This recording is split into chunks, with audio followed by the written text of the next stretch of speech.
غامدی صاحب، میں آتے ہوئے سوچ رہا تھا کہ ہم میں سے اکثر لوگ بیٹھے ہیں یا جو عام مسلمان ہیں وہ قرآن مجید کو مانتے ہیں، اللہ کی کتاب، اس پر ایمان رکھتے ہیں، اس کا تقدس مانتے ہیں، اس کا احترام کرتے ہیں اور اس کو جزدان میں بند کر کے پھر طاق پہ رکھ دیتے ہیں۔ ہم اس کو پڑھتے نہیں ہیں، اس کے پیغام سے واقف نہیں ہیں عام طور سے۔ اس کے برعکس آپ نے طویل تحقیق کا کام کیا قرآن پر، آپ نے اس کی تفسیر کا کام کیا، آپ نے اس کا ایک نیا ترجمہ کیا۔ میں ابتدا آج اس سوال سے آپ سے کرنا چاہتا ہوں کہ اس کا ایک پہلو تو یہ ہے کہ مسلمان کی زندگی میں قرآن کا کیا مقام ہونا چاہیے علمی اور عملی لحاظ سے، اور ساتھ ہی میں آپ سے کہوں گا مختصر آپ یہ بتائیے کہ آپ کی شعوری علمی زندگی میں آپ نے قرآن مجید کو اپنے علم و فکر کے لیے کیسے رہنما پایا؟ آپ کا جو سفر تھا علم کا، جس میں آپ نے قرآن پر پھر وہ کام بھی کیا، اور ظاہر ہے کہ اس میں کچھ افکار ہیں، کچھ آپ کے خیالات ہیں، کچھ نتائج فکر ہیں،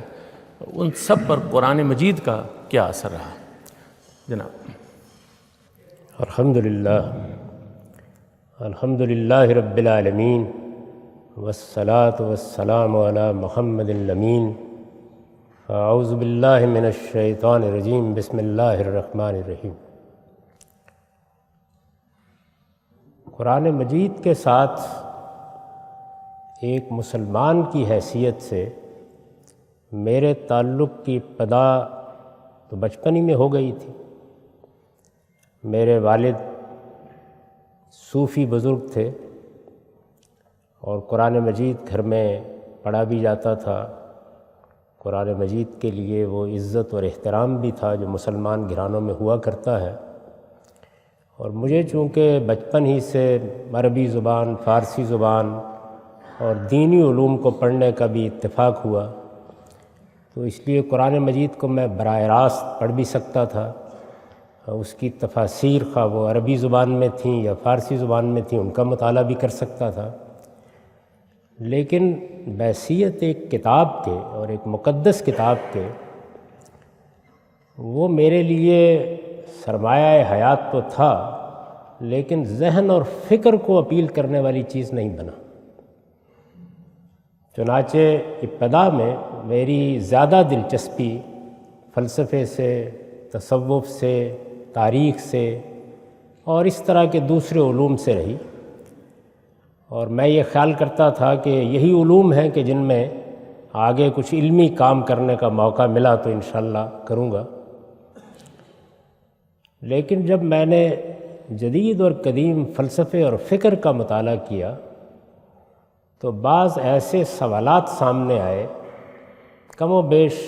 ہمارے علم کی تاریخ کوئی 2500 سال کی ہے، اس سب کو دیکھنے کے بعد ایسے سوالات سامنے آئے کہ جن کا کوئی متعین واضح جواب اس 2500 سال کی تاریخ میں نہیں مل سکا۔ یعنی ایک الجھن نے دوسری الجھن کو جنم دے دیا، ایک مسئلے سے دوسرا مسئلہ پیدا ہو گیا، ایک طرف نکلے تو وہاں 10 راہیں اور نکل آئیں، وہاں پہنچے تو معلوم ہوا راستہ وہاں بھی بند ہے۔ تو یہ ذہنی صورتحال ہے جس میں اپنے طالب علمی کے زمانے میں سرگرداں تھا، اور مجھے بہت اچھی طرح یاد ہے کہ پنجاب یونیورسٹی کی لاہور میں ایک بڑی لائبریری ہے، اس میں کچھ مطالعہ کر رہا تھا اور بعض کتابیں دیکھ رہا تھا کہ ایک بہت مختصر سا رسالہ میری نظر سے گزرا، یعنی کیٹلاگ میں اس کا نام نظر سے گزرا۔ چونکہ منفرد تھا اور مصنف کا نام بھی اپنے اندر انفرادیت لیے ہوئے تھا، تو میں نے اس کو نکلوا کے وہیں کھڑے کھڑے کوئی 70-80 صفحے کا رسالہ تھا، اس کو پڑھا، اور اسی میں یہ ذکر تھا کہ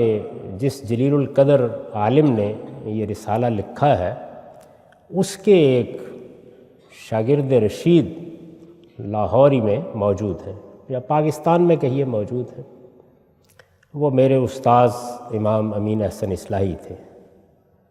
تو میری ان کے ساتھ 1973 میں جب میں ابھی نیا کالج سے فارغ ہوا تھا پہلی ملاقات ہوئی،